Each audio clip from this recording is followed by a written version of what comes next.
Dios les bendiga a todos. Bendito sea el nombre del Señor. Vamos, por favor, la palabra. Jueces, libro de Jueces, capítulo número 7. Jueces, capítulo número 7. Gloria a Dios. Jueces, capítulo número 7. Vamos a leer desde el versículo Jueces 7, versículo número 15. Versículo 15. Jueces 7, 15. Gloria a Dios. ¿Listo? Dice la palabra de Dios con la bendición de nuestro Padre Celestial. Cuando Gedeón oyó el relato del sueño y su interpretación, adoró y vuelto al campamento de Israel, dijo: levantaos, porque Jehová ha entregado el campamento de Madián en vuestras manos. Y repartiendo los 300 hombres en 3 escuadrones, dio a todos ellos trompetas en sus manos, cántaros vacíos con teas ardiendo dentro de los cántaros. Y les dijo: miradme a mí y haced como hago yo. He aquí que cuando yo llegue al extremo del campamento, haréis vosotros como hago yo. Yo tocaré la trompeta, y todos los que estarán conmigo y vosotros tocaréis entonces las trompetas alrededor de todo el campamento, y diréis: por Jehová y por Gedeón. Llegaron pues Gedeón y los 100 hombres que llevaba consigo al extremo del campamento, al principio de la guardia de la medianoche, cuando acababan de renovar los centinelas, y tocaron las trompetas y quebraron los cántaros que llevaban en sus manos, y los 3 escuadrones tocaron las trompetas, y quebrando los cántaros tomaron en la mano izquierda las teas y en la derecha las trompetas con que tocaban, y gritaron: por la espada de Jehová y de Gedeón. Y se estuvieron firmes cada uno en su puesto en derredor del campamento. Entonces todo el ejército echó a correr dando gritos y huyendo. Amén. Gloria a Dios. Vamos a dejar hasta este texto. Gloria a Dios. Bien. Vamos a continuar con esta enseñanza, lo que Dios ha venido ministrando a nuestras vidas a través de esta palabra. El domingo pasado vimos cómo Gedeón nos enseñó algo muy importante, y nos enseñó que la eficacia de un equipo, que la eficacia de un ejército, cualquier grupo, es seguir atentamente instrucciones. Seguir atentamente instrucciones. La eficacia de un grupo, de un equipo, de un ejército es seguir atentamente las instrucciones. O sea, cuando seguimos instrucciones, vamos a ser efectivos en lo que Dios nos ha mandado hacer. Si no escuchamos atentamente, vamos a fracasar en lo que Dios nos ha encomendado. Amén. Cuando hablamos de instrucciones, necesitamos entender que esas instrucciones en nuestro contexto las estamos recibiendo de parte de una autoridad, ¿cierto? O de parte de Dios. Y cuando nosotros escuchamos esas instrucciones, nosotros en el proceso de hacer como escuchamos, vamos a ir viendo resultados. Esto me recuerda, hablando de instrucciones, mientras escribía esta enseñanza, me llegó a mi mente un suceso de la vida real. Hace mucho tiempo, una tía de nosotros, en segundo grado, estando en el pueblo, ella le contaba a mi abuela, que estaba ahí en la cocina, cuando ella empezó a contarle, que en cierto pueblito había una familia, y de esa familia se enfermó la mamá, y los hijos la llevaron donde el médico en ese momento, y la llevaron al médico porque ya estaba bastante mal, y el médico la examinó, y usted sabe que antes no existían los relojes, no había reloj, la gente se guiaba por la sombra o colocaban un palito para que el palito guiara, y estaba nublado, perdían el año, no sabían en qué tiempo estaba, en qué hora, o se guiaban por el canto del gallo. Entonces llevaron a la anciana al médico, y el médico la examinó, la chequeó y le mandó unos medicamentos, y el médico le dijo: ustedes le van a dar este medicamento, canto del gallo. Si el gallo cante, les da el medicamento. Y ellos se fueron para la casa. Y cuando ellos escuchaban el canto del gallo, ellos le daban la pastilla, pero no a la abuela, sino al gallo. Cada vez que el gallo cantaba, esto es cierto, esto no es un chiste, cuando cantaba el gallo, venían y nuevamente le daban la pastilla al gallo. Y con los días estaban viendo que la mamá no se recuperaba con la pastilla, sino que estaba empeorando. ¿Y qué hicieron? Entonces decidieron volver al médico. Y cuando llegaron donde el médico, le dijeron: doctor, los medicamentos no están funcionando, mi mamá sigue peor. Y el médico les dice: ¿y ustedes están haciendo como yo les dije? Sí, doctor, cuando el gallo canta, nosotros le damos la pastilla. ¿Pero a quién? Al gallo. No es al gallo, es a su mamá. Que cuando cante el gallo, ustedes se guían por eso y le dan la pastilla a mamá, no al gallo. Con razón, su mamá se va a morir, porque ustedes no estuvieron atentos a mis instrucciones. Y ese no es un punto, ese es algo de la vida real. Porque cuando no estamos atentos a las instrucciones, entonces las consecuencias pueden ser, ¿cierto? Entonces, las instrucciones dadas, por ejemplo, por un comandante en el campo de batalla, esas instrucciones deben ser bien oídas y atendidas para que se pueda. Por ejemplo,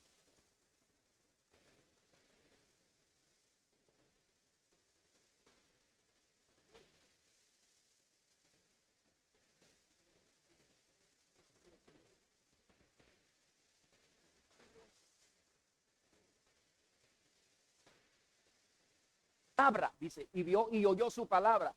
¿Quién estuvo qué? Atento a su palabra y la oyó. A esa parte quiero referirme. O sea, ¿quién estuvo atento, dice, a su palabra y la oyó? Que el Señor está diciendo que cuando escuchemos su palabra debemos estar atentos a esa instrucción para que podamos ser efectivos, para que podamos ser eficaces en lo que Dios nos ha dado. Entonces, de escuchar las instrucciones en la guerra, eso es materia de vida o muerte. Escuchar instrucciones en la guerra es materia de vida o muerte. Si no la escuchamos, ¿cierto? O sea, la persona, si la escucha puede vivir, pero si no la escucha, la persona puede morir. Amén, ¿cierto? Hace algunos días el hermano David me contaba que cuando estaba en el ejército, estaban en combate y le dijo a su compañero, no saque la cabeza. Y el compañero, y un tiro en la frente, murió ahí al lado del hermano David, porque no escuchó la instrucción. Entonces, por eso acabo de decir que las instrucciones en el campo de batalla es materia de vida o muerte.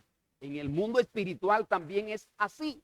Si no escuchamos las instrucciones de Dios en la batalla espiritual, el diablo puede hacer lo que dice Juan 10:10. Él vino a matar, a hurtar y a destruir. Pero si no escuchamos instrucciones va a suceder eso.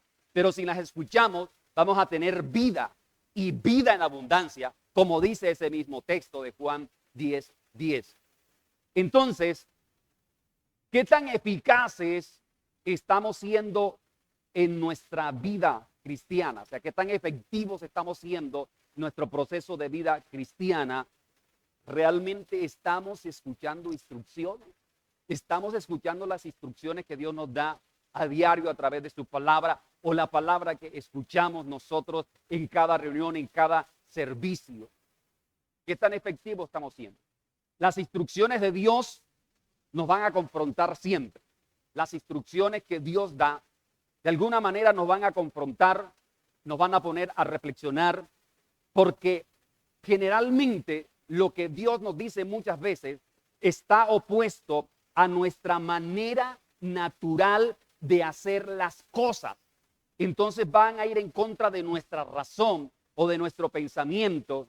Y ese es el problema, ese es el punto, porque nos parecen esas instrucciones muchas veces que Dios nos da, que son ilógicas, son irracionales. Por ejemplo, le cito esto que dice la palabra acerca de Josué, cuando él recibe instrucciones precisamente aquí en el campo de batalla para enfrentar a un pueblo, a una ciudad. Ellos reciben instrucciones, pero las instrucciones que reciben son instrucciones que según nuestra razón humana pueden ser lógicas y puede decir la persona, pero ¿cómo va a ser de esa manera que vamos a vencer? Por ejemplo, Josué capítulo número 6, versículo número 5. Vamos a leer ese texto. Josué 6, 5 dice, Dios les da estas instrucciones, dice, cuando toquen prolongadamente el cuerno de carnero, así que oigan el sonido de la bocina, todo el pueblo gritará a gran voz, y el muro, gloria a Dios, y el muro de la ciudad caerá. Entonces subirá el pueblo cada uno derecho hacia adelante. ¿Cuáles fueron las instrucciones que Dios le dio? Dios le dijo que cuando ellos gritaran a gran voz y cuando tocaran la bocina, el muro de Jericó o la ciudad de Jericó iba a ser derribada.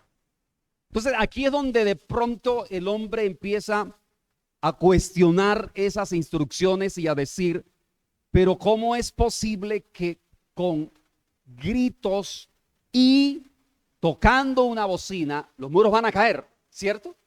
Ese es el punto, porque como acabo de decir, las instrucciones de Dios nos van a confrontar y van a hacernos reflexionar, porque son opuestas a nuestra manera de hacer las cosas muchas veces. Entonces aquí vemos ese ejemplo, pero el asunto en ese texto de Josué 6:5 es que estos soldados, estos hombres, ellos escucharon atentamente y obedecieron la voz de Dios a través de Josué. Es un asunto, si lo vemos un poco más a fondo, es un asunto profético, porque el tocar la bocina y el gritar es un asunto profético, y es lo que estamos viendo. Y eso va a funcionar porque en ese momento hay un espíritu obediente y sumiso. Si hay un espíritu obediente y sometido a esa instrucción que es ilógica humanamente, entonces va a ser efectiva, va a funcionar. Tenemos que tener un espíritu sumiso y obediente para que pueda obrar eficazmente lo que Dios nos está diciendo. O sea, la obediencia y la sumisión van de la mano. Van tomadas de la mano. La obediencia es un asunto de la conducta, pero la sumisión es un asunto del corazón. Entonces, siempre que Dios hable y dé instrucciones, tenemos que tener un espíritu sumiso, un espíritu obediente. O sea, tiene que haber obediencia. O sea, quiere decir, tiene que haber una conducta acorde a lo que Dios está diciendo, a esa instrucción o a ese llamado. Y tenemos que tener un espíritu sumiso, o sea, el cómo lo vamos a hacer desde adentro, el cómo lo vamos a hacer. Le voy a colocar un ejemplo para que me comprenda este pensamiento de sumisión y obediencia en Génesis capítulo 4, versículo 4 y 5. Génesis 4, 4 y 5. Dios le está hablando aquí a dos hombres. Usted sabe, dice, no miró con agrado a Caín y a la ofrenda suya. Y se ensañó Caín en gran manera y decayó su semblante. Versículo número 4, por favor. 4 y 5. Versículo 4. Dice, y Abel trajo también de los primogénitos de sus ovejas, de lo más gordo de ellas, y miró Jehová con agrado a Abel y a su ofrenda. Observe cómo dice, miró con agrado a Abel y su ofrenda. Pero el otro texto dice que no miró con agrado a Caín y a su ofrenda. Entonces aquí en ese texto, Dios está enseñando lo que tiene que ver con obediencia y sumisión. O sea, cuando dice que miró con agrado a Abel y su ofrenda, ¿a quién menciona primero? ¿Al sujeto o al objeto?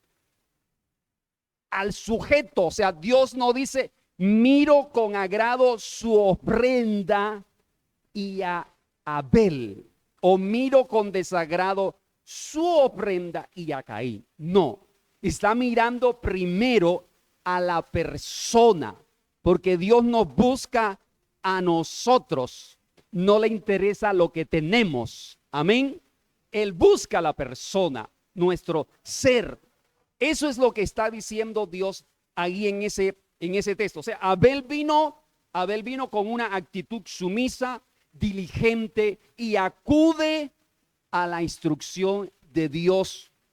O sea, ¿cómo vino Abel? Con una actitud de sumisión y responde con obediencia a lo que Dios le estaba diciendo en ese momento. Caso contrario de Caín. Por eso 2 de Corintios capítulo 9 versículo 7 enseña que hay personas que obedecen. 2 de Corintios 9, 7. Ahí nos enseña que hay personas que obedecen trayendo la ofrenda, pero con tristeza o por obligación, dice el texto. Por eso termina diciendo ese texto que Dios ama al dador alegre. No dice que Dios ama la ofrenda del dador. No, Dios ama al dador alegre. ¿Estamos de acuerdo? Entonces, tu espíritu obediente y sumiso, que obedece a las instrucciones, va a desatar la bendición. O sea, cuando escuchamos las instrucciones, nos irá bien y vamos a ser efectivos. Número 2, recuerde que Gedeón dijo, por la espada de Jehová y por la espada de Gedeón. Entonces depende el tipo de espada, como lo explicamos el domingo pasado, que utilicemos. Depende del tipo de espada que utilicemos, vamos a vencer en medio de la batalla. Si usamos la espada del Espíritu o si usamos nuestra propia espada. ¿Qué espada vamos a utilizar? Número 3, Gedeón aquí recibe instrucciones de cómo derrotar a Madián y les entrega a estos 100 hombres 3 elementos que yo he designado como elementos proféticos. Les entrega 3 elementos, Gedeón, a los hombres. A cada uno les entrega 3 elementos, como leímos en el texto, que ahora voy a hacer un poco de énfasis en eso. O sea, son elementos proféticos los que utiliza aquí Gedeón, o lo que Dios le dice a Gedeón, porque en la guerra espiritual, Dios puede llevarnos a que nosotros usemos declaraciones proféticas o que nosotros usemos elementos proféticos. Puede ser como, por ejemplo, que uses agua, o que uses la sal, o que uses el aceite, o que uses el vino, lo que Dios indique usar.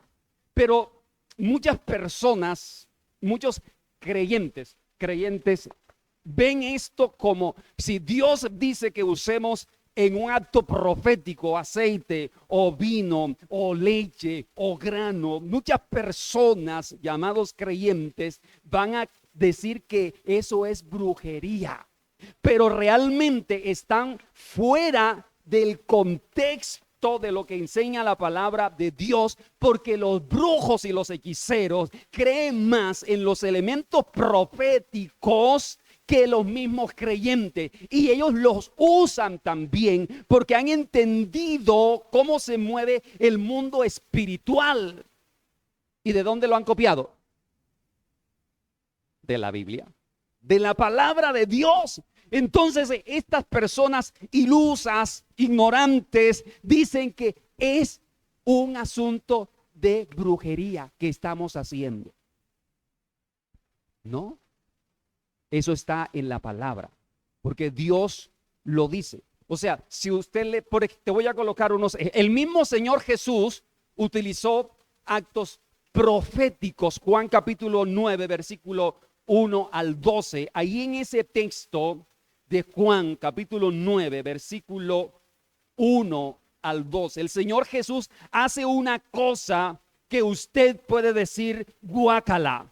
Juan 9 dice que al pasar Jesús vio a un hombre ciego de nacimiento y le preguntaron sus discípulos diciendo: Rabí, ¿quién pecó, este o sus padres, para que haya nacido ciego? Respondió Jesús: no es que pecó este ni sus padres, sino para que las obras de Dios se manifiesten en él. Me es necesario hacer las obras del que me envió, entre tanto que el día dura, la noche viene, cuando nadie puede trabajar. Entre tanto que estoy en el mundo, luz soy del mundo. Miren lo que le dice Jesús. Y luego, dicho esto, escupió en tierra e hizo lodo con la saliva y untó con el lodo los ojos del ciego. Alguien dijo guácala. Cuando las personas, si usted se mete en el pasaje, están viendo lo que hace Jesús, estarán diciendo: tras de ciego, con los ojos enlodados. Tras de ciego, con los ojos llenos de barro. O sea que ahora sí lindo, pues, ahora sí va a ver, ¿cierto? ¿Qué dice Jesús? Vaya y lávese. Entonces dice, entonces se lavó. ¿Y cómo regresó? Viendo. Regresó viendo. Si a un profeta se le ocurre hacer esto, que esto solo lo hizo Jesús, pero ¿qué va a pensar la gente? ¿Qué van a decir? ¿Sí me está comprendiendo lo que le quiero decir? O sea, es un asunto profético. O sea, ¿por qué Jesús lo hizo de esa manera? ¿Por qué lo hizo así? Él estaba enseñando que Él es la luz. O sea, por eso él le dice en el versículo: entre tanto que estoy en el mundo, la luz soy del mundo. O sea, que en medio de las tinieblas, el untarle barro en los ojos está hablando de que hay tinieblas todavía, pero cuando Él se lava, entonces las tinieblas son quitadas y Él va a recibir luz. Amén. Ahora otro ejemplo, Juan capítulo 13, versículo 5 en adelante. En Juan capítulo 13 Jesús también hizo actos proféticos allí, y es cuando Jesús toma agua, una toalla, y empieza a lavar los pies ¿de quién? De los discípulos. El Señor empieza a lavar los pies de los discípulos. Los pies de Pedro, por ejemplo, que era un pescador. ¿Se imagina los pies de un pescador? Sus uñas llenas de tierra del mar y largas. O sea, yo creo que una pedicurista no se atrevía a hacerle a Pedro un pedicure, ¿cierto? Porque no sé cuánto le cobraría. O le diría, ya no tienes remedio, Pedro, porque realmente perdiste las uñas, ¿cierto? Pero el Señor estaba enseñando a través de ese acto del agua con la toalla, estaba enseñando varias cosas, entre ellas servicio, santificación, humildad, a través de un acto profético. Lo mismo en Segundo de Reyes, capítulo 13, versículo 14 en adelante. Segundo de Reyes, otro ejemplo, Segundo de Reyes 13, 14 en adelante, hablando de elementos proféticos, cuando el profeta aquí le dice a este rey Joás,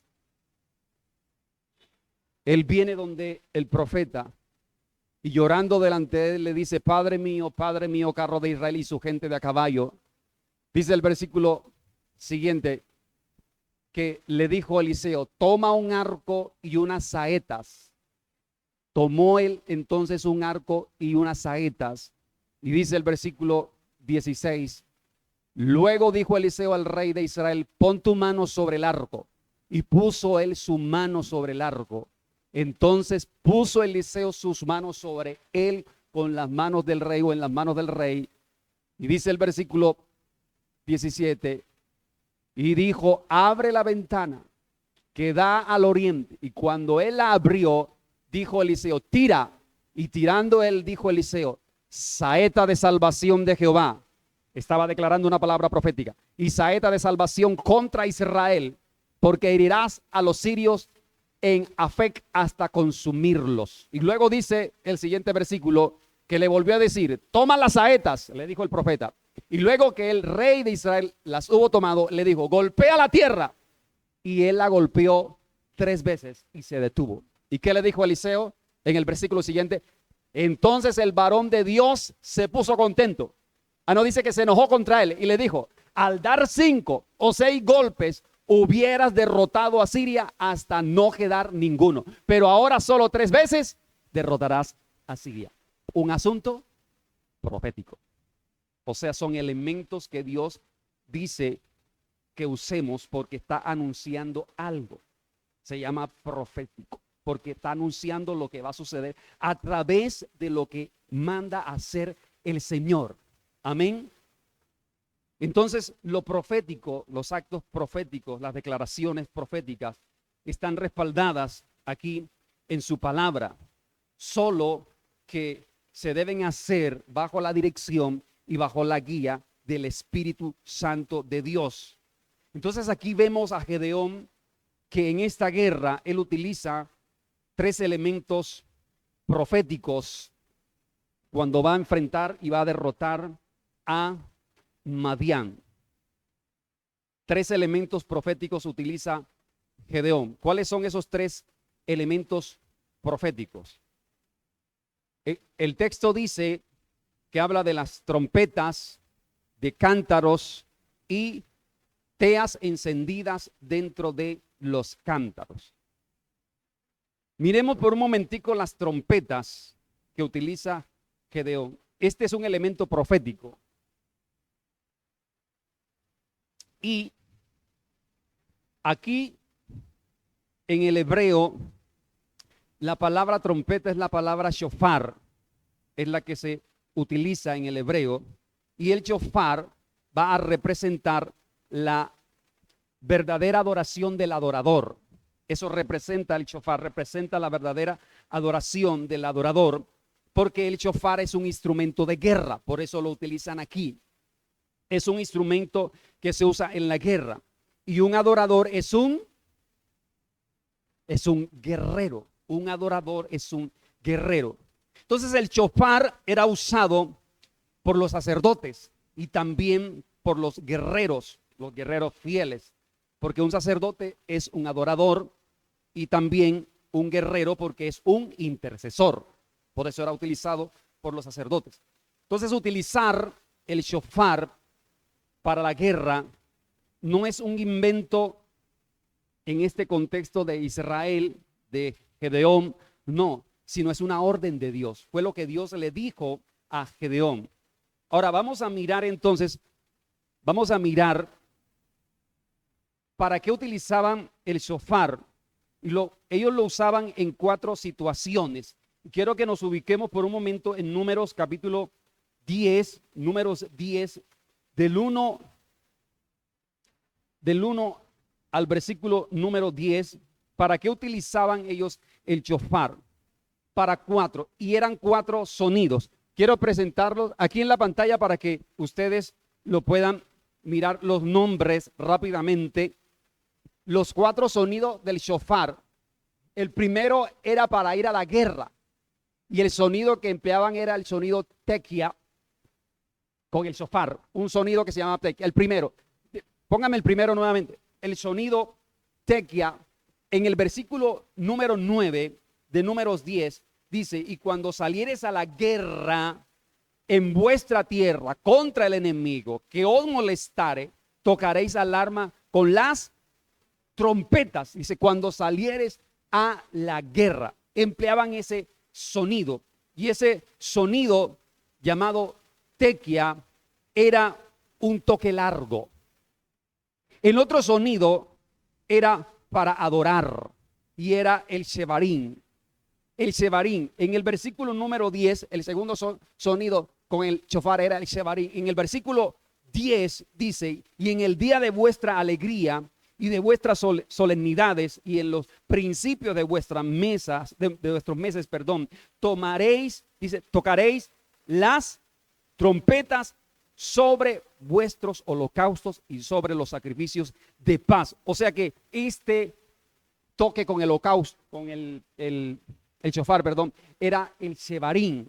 Y el shevarín eran 3 toques medianos que ellos hacían.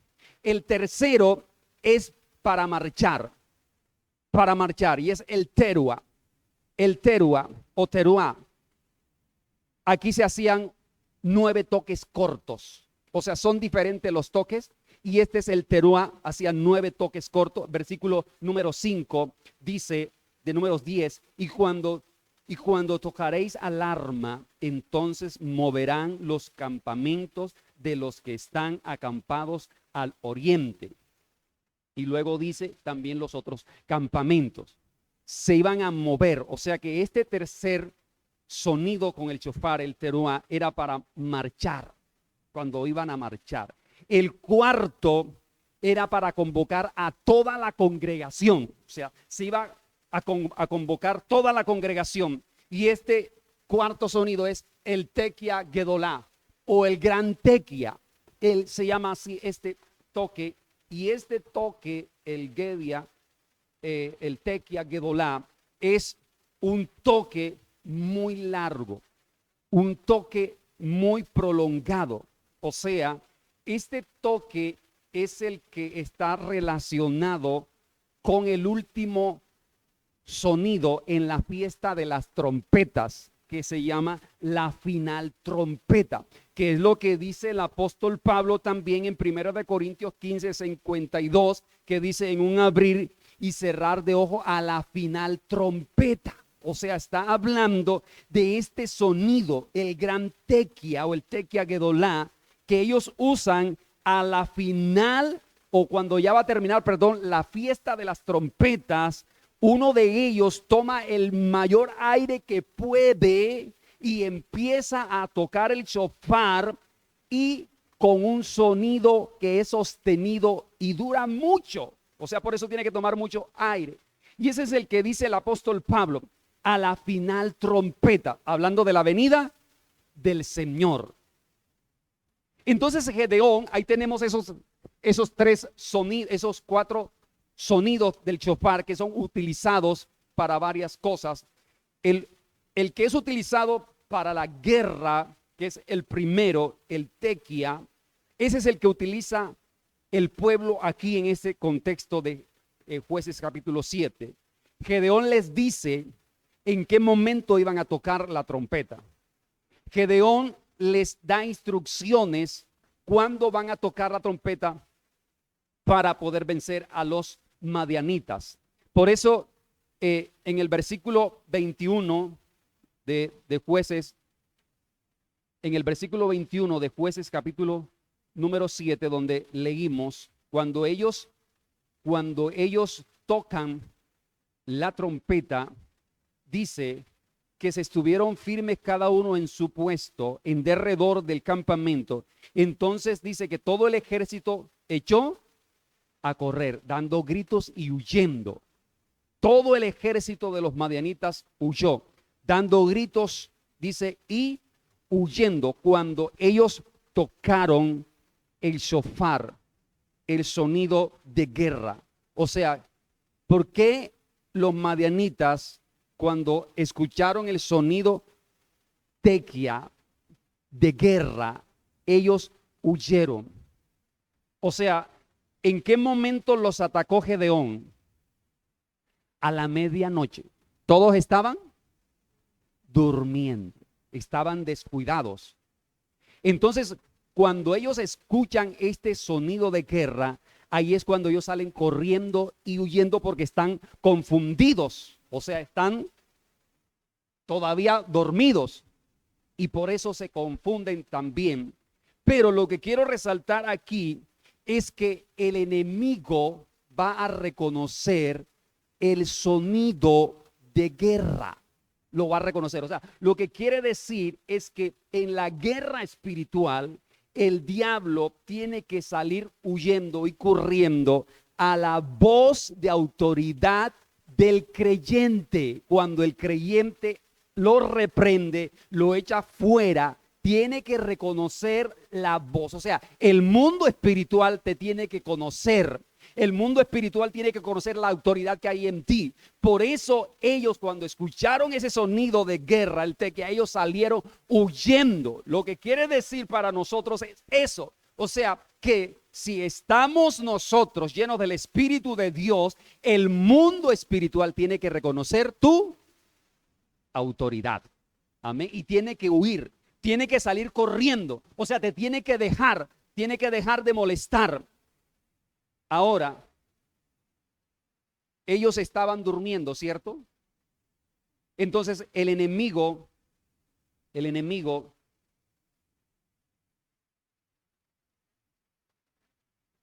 o al enemigo hay que saberlo cuándo atacar y cómo atacarlo. En la guerra espiritual, tienes que saber cómo atacar y cuándo atacarlo, así como lo vemos así con Gedeón. En la guerra espiritual o en la liberación, el enemigo o los demonios deben reconocer esa voz de autoridad.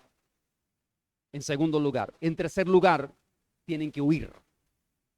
Y en cuarto lugar, tienen que ser despojados. O sea, tienen que dejar el botín. O sea, tienen que dejar, el botín es tuyo. Amén. El botín tiene que ser de nosotros. Ahora, pregunto, ¿qué tenía que hacer Gedeón para derrotar o vencer a Madián? Lo que tenía que hacer Gedeón para vencer y derrotar a Madián era enfrentarlo. Tenía que confrontarlo. O sea, él tenía que pelear. Gedeón tenía que pelear. Si él quería, ¿cómo estaba Gedeón cuando Dios se le apareció? Escondido. Escondido con miedo, ¿cierto? Escondido y frustrado, escondido y fracasado. Así estaba Gedeón. estaba escondido. Entonces, Dios se le aparece para que él vaya y pelee. O sea, si quería ser libre del yugo de Madián, él tenía que enfrentar a Madián. Por eso en Jueces capítulo 6, versículo 14, cuando Dios se le aparece, le dice, ve con esta tu fuerza, le está diciendo, ve con esta tu fuerza y salvarás, dice, a Israel de la mano de los madianitas. Y es que no te envío yo, le está diciendo Dios, salva. Dice, ve con esta tu fuerza y salvarás a Israel. O sea, salvarás a tu casa, salvarás a tus hijos, salvarás a tu familia de la mano de Madián. Te estoy enviando yo, le está diciendo. O sea que él iba con el respaldo, la autoridad de Dios. Amén. Ahora, en Marcos capítulo 3, versículo 27, Marcos 3, 27, dice que si quieres saquear la casa del hombre fuerte, ahí dice ese texto que si lo quieres saquear, primero tienes que entrar para saquear. Segundo, tienes que atarlo. Y entonces sí puedes saquear, despojar la casa del hombre fuerte. O sea, si quieres despojar a ese Madián de tu familia, de tu casa, entonces tú tienes que pelear con la autoridad de Dios para poder entrar y atar y despojar a ese Madián. Gloria a Dios. Entonces, si Gedeón, este hombre, quería ser libre de Madián, tenía que ir ¿a qué? A pelear. Tenía que ir a pelear. O sea, no puedes vencer al enemigo si no lo atacas. Si no lo atacas, no lo vas a poder vencer. Si no peleas, no lo vas a vencer. O sea, tenemos que pelear. Mateo 11:12 dice, el reino desde los días de Juan el Bautista hasta ahora, desde los días de Juan el Bautista hasta ahora, el reino de los cielos sufre ¿qué? Violencia. Y los violentos, desde los días de Juan el Bautista hasta este tiempo, o sea, ese tiempo sigue todavía.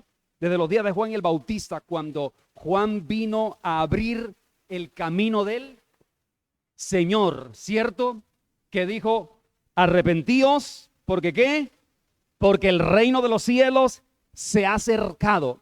Desde ese día, como venía la liberación para el hombre pecador a través del sacrificio de Cristo, entonces desde ese tiempo, desde el anuncio del mensaje de Juan el Bautista, cuando el Señor venía para morir en la cruz y levantarse, hay un tiempo de violencia.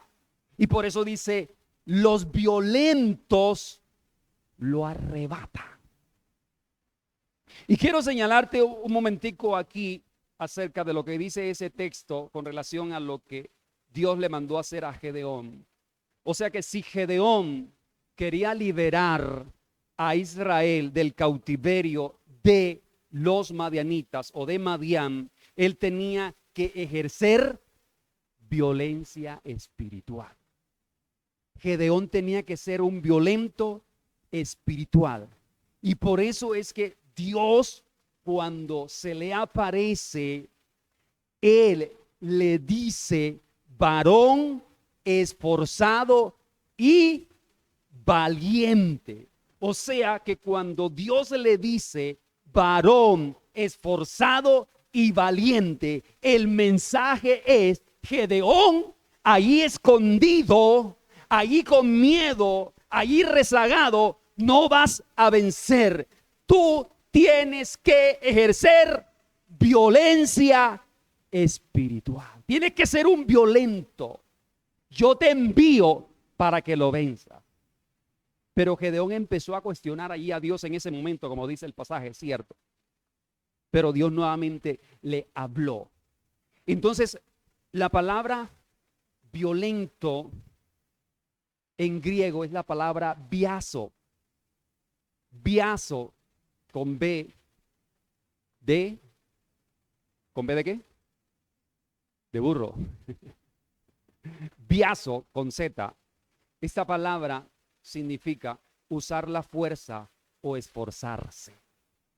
Violento significa usar la fuerza, o sea, Dios le estaba diciendo, Gedeón, tienes que esforzarte. Amén. Tienes que, si quieres vencer, si quieres liberar a tu pueblo, tienes que esforzarse. Por eso le dijo varón esforzado y valiente. Ahí en Jueces capítulo 6, versículo 2. O sea, Dios le estaba diciendo a Gedeón, tú vas a liberar a Israel de Madián, pero tienes que ejercer violencia espiritual. Eso era lo que Dios le estaba diciendo. O sea, no vas a dejar que el enemigo siga, o no vas a dejar que los madianitas te sigan violentando tu cosecha. No vas a permitir que los madianitas sigan violentando tu economía. No vas a permitir que los madianitas te sigan arruinando. Si no quieres seguir así, entonces tienes que ejercer violencia espiritual. Tiene que ser un violento espiritual. Así que, Gedeón, yo te envío. Entonces, Gedeón usa la fuerza ¿de quién?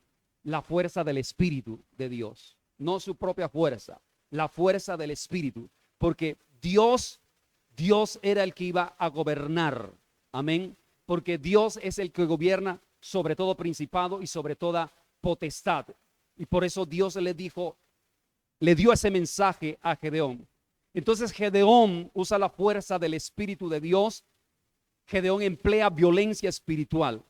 Ahora, si tú quieres liberar a tu familia de un cautiverio, de una situación en la que hace mucho tiempo ha estado esclavizada, porque por cuántos años esclavizó Madián a el pueblo de Israel, por 7 años los tenía arruinados, esclavizados. Y si quieres liberar tu casa, tu familia o tus hijos o un familiar de una esclavitud que ha estado allí por mucho tiempo, entonces si estás pasivo espiritualmente, si no haces nada, o si estás diciendo algún día Dios los liberará, algún día eso pasará, no es algún día, es el día en que tú emplees violencia espiritual, te metas con Dios, entres en la presencia de Dios, te llenes de su autoridad, y entonces vas a poder vencer a ese espíritu o a esos demonios que han estado esclavizando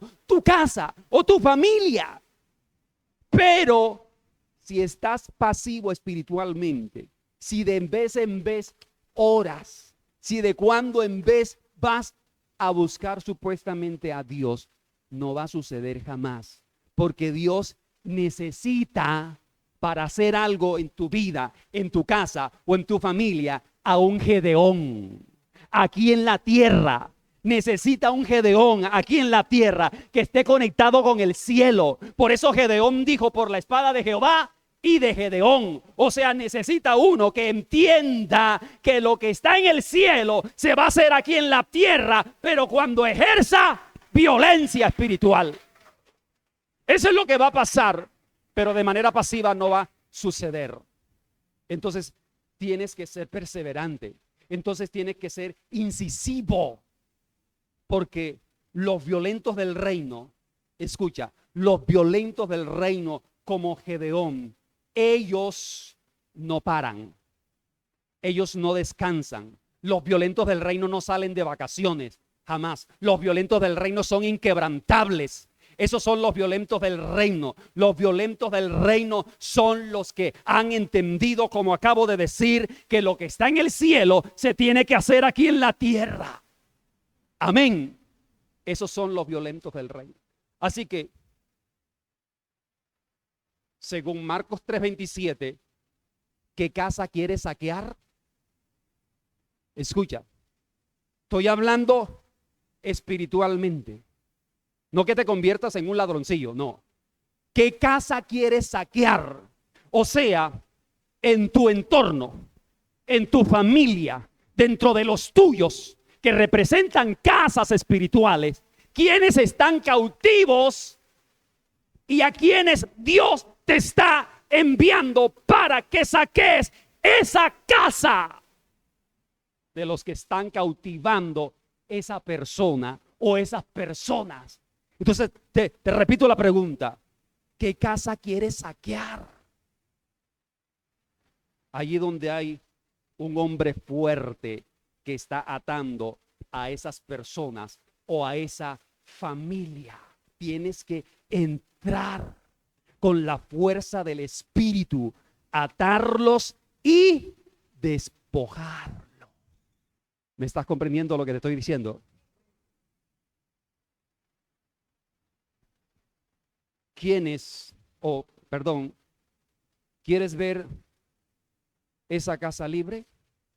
¿Quieres ver esa familia libre? Entonces necesitas pelear, necesitas ejercer violencia espiritual. ¿Quieres saber más acerca de los violentos del reino? Tienes que comprar mi libro, que próximamente va a salir, si quieres saber más. Porque no te voy a decir todo, porque después no me compras el libro. Ahora, no se trata de comprar el libro, se trata de lo que contiene el libro. Son llaves que el Señor códigos que el Señor te va a entregar. ¿Me está comprendiendo eso? No se trata de comprar de dinero, se trata de llaves, iglesia. Entonces, ¿qué tienes que hacer para vencer a ese enemigo en tu familia? Tienes que pelear con violencia espiritual. Violencia espiritual. Ahora, Números 10:9, vuelvo a Números 10:9 para terminar aquí con dos textos. Número 10:9, ahí en ese texto dice: cuando salieres a la guerra, escucha lo que empieza diciendo, cuando salieres a la guerra.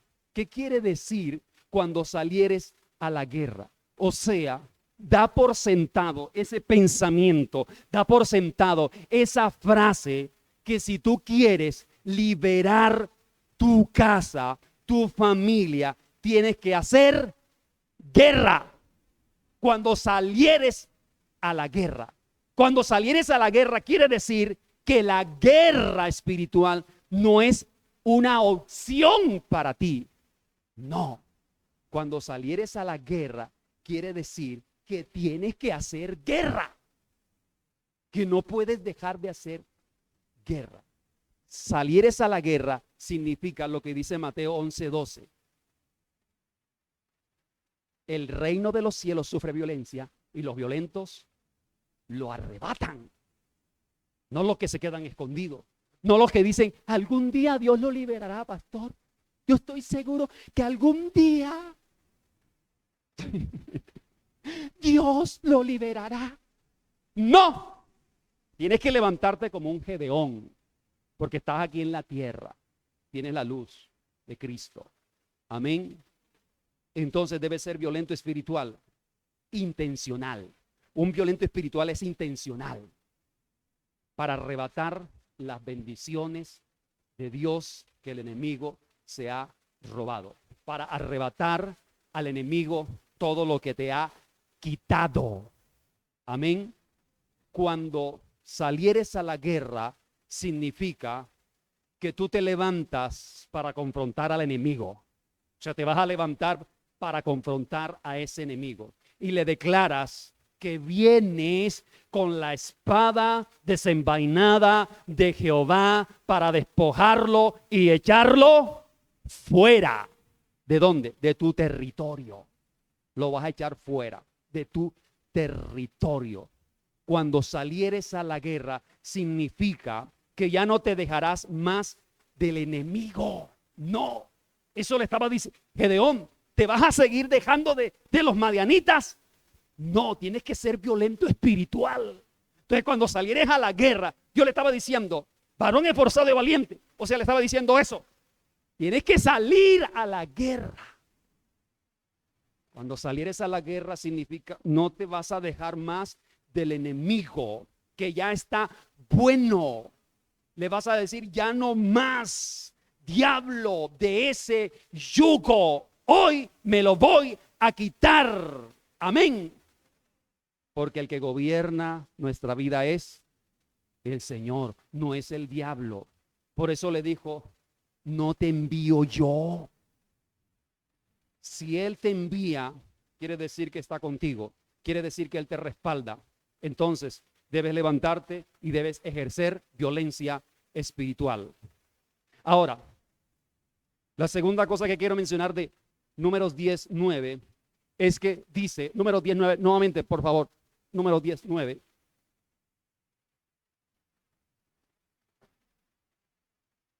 Y cuando salieres a la guerra, ¿en dónde? En vuestra tierra contra el enemigo. Cuando salieres a la guerra, en vuestra tierra contra el enemigo, que os ¿qué? Molestare. O sea que el diablo es un molestón. Ahí dice. El enemigo, escuche esto, ya voy a terminar para que no se preocupe tanto. El enemigo es un intruso. Y aquí lo dice: cuando salieres a la guerra en vuestra, o sea que el enemigo viene a entrometerse en nuestro territorio. Por eso dice en vuestra tierra. El enemigo entonces es un intruso. Como intruso en el principio entró ¿dónde? En el huerto que Dios le dio a Adán. Y Adán lo dejó que entrara. Hizo desastre, ¿cierto? Entonces, es un intruso. Quiere entrar violentando nuestro territorio. El territorio que Dios te ha dado. ¿Para qué? Para cautivar, para dañar, para matar, para destruir. Y no puedes permitir que entre al territorio que Dios te ha asignado. No puedes permitir que entre a ese territorio que Dios te ha entregado. Dios le dijo a Adán: este es el huerto, lábralo y guárdalo. O sea, no dejes que ningún intruso entre. ¿Me está comprendiendo, iglesia? Entonces no puedes permitir que el diablo se meta, que entre en tu casa, en tu familia o en la iglesia. No puedes permitir que el enemigo te robe la bendición, la paz de Dios en tu vida, porque él viene, como dice el texto, a molestarte. Mira lo que dice el texto: en vuestra tierra contra el enemigo que os molestare. Esta palabra molestar en hebreo es la palabra sharar. Sharar. O sea, suena como a azarar, ¿cierto? ¿Quién se ha sentido alguna vez azarado? Va en la mano todo, ¿cierto? Sharar, ¿qué significa? Significa estorbar, significa restringir, significa afligir, angustiar, apretar, significa atribular, encerrar. ¿Cómo estaba Gedeón? Encerrado, atribulado, apretado, restringido, porque el diablo lo venía cada rato a molestar. Y eso es lo que viene a hacer el diablo a nuestro entorno. Él viene a apretarnos, a atribularnos, a angustiarnos, a encerrarnos, a afligirnos. Pero no podemos permitir que entre. Amén. Entonces, eso hace que una persona pierda la tranquilidad, que pierda el bienestar, y lo puede llegar a ser, lo puede llevar a ser algo que no desea. Eso.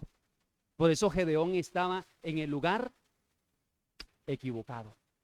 O sea, estaba donde no debía estar, porque como el diablo lo tenía encerrado, atrapado, afligido, desesperado, se fue a un lugar donde él no quería estar, pero tuvo que ir porque no fue violento espiritual desde el principio.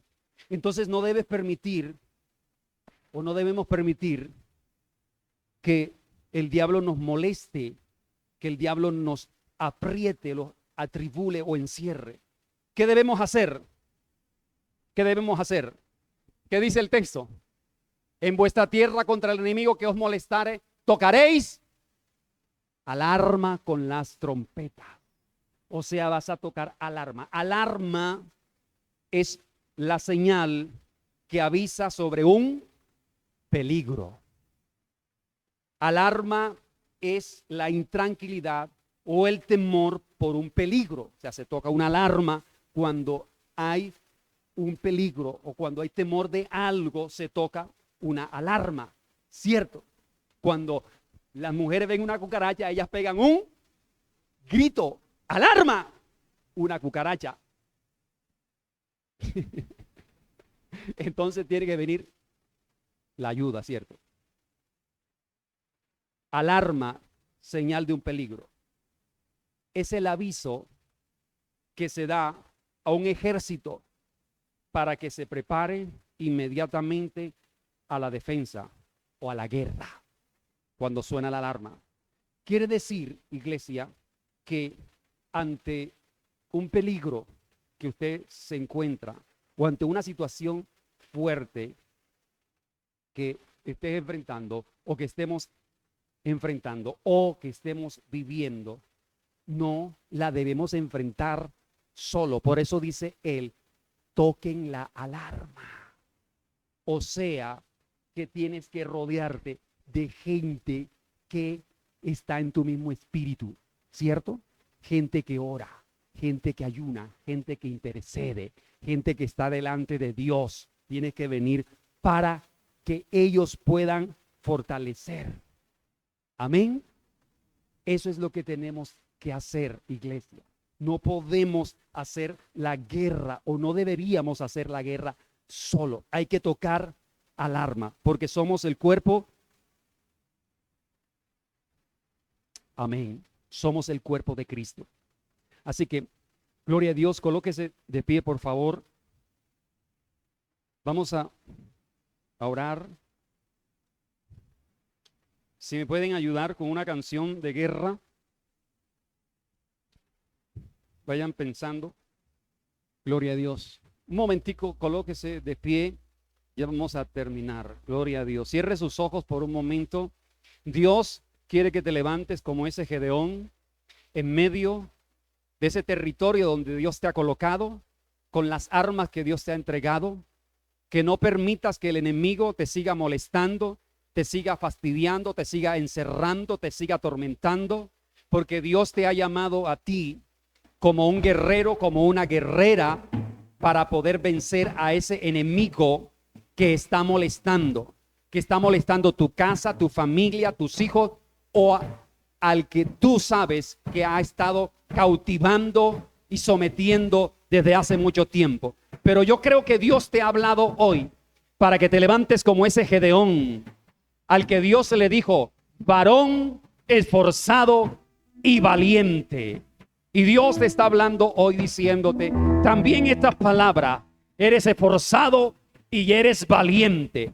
Te envía el Señor con su autoridad para vencer, para despojar, para saquear esa casa, para libertar a aquel que está cautivo desde hace mucho tiempo bajo ese yugo de las tinieblas. Dios te está llamando como esa luz para que vayas con la espada del Espíritu y traigas liberación a esa casa en el nombre de Jesús. En el nombre de Jesús. Señor, vamos a declarar a través de esta canción, Señor, lo que tú quieres hacer. Vamos, iglesia, vamos a hacerlo. Aleluya. Los muros caen y con ellos las cadenas. Los muros caen, Amén. los muros caen, se derrumban las fortalezas. El Señor entregó en mis manos Jericó. Grita, Amén. Los muros caen, y con ellos cadenas. Los muros caen, se derrumban las fortalezas. El Señor entregó en mis manos Jericó. Declara que ese Jericó cae. ¡Hey! Suena la trompeta. Los muros caen, los En el muros nombre caen. de Jesús. Y con ellos en las En el nombre cadenas. de Los Jesús. muros caen, Vas a traer liberación. se derrumba Por la la espada del fortaleza. Espíritu. El Señor entregó Casa. Jericó. Aleluya. Suena la trompeta. Y el Señor entregó en mis manos Jericó. Pica. Suena la trompeta. Y el Señor entregó en mis manos Jericó. Grita. Suena la trompeta. Amén, amén y amén. Gloria a Dios. Dios le bendiga. Dios le guarde.